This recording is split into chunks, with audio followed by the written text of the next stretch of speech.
ভাইয়া 2 কেজি আলু দেন তো। হ্যাঁ, কি লাগবে কাকা? কয় কেজি?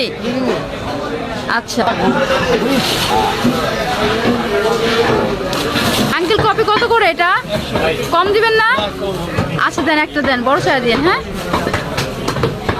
আচ্ছা, কি লাগবে কাকা? 5 কেজি চাল লাগবে, দাঁড়ান। গরুর মাংস দেন তো এখান থেকে। বলেন তো, তারপরে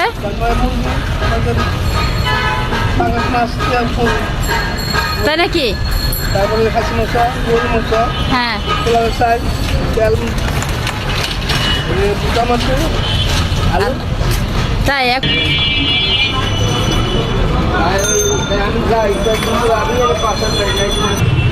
কাকা, এই যে আপনাকে 500 টাকা দিলাম, এটা দিয়ে আপনি গাড়ি ভাড়া দিয়ে যান। নেন, আপনি নেন, নিয়ে এটা দিয়ে আপনি নেবেন, নেন নেন, এটা দিয়ে আপনি চলে যান। ঠিক আছে, আপনি ভালো থাকেন, আল্লাহ হাফেজ।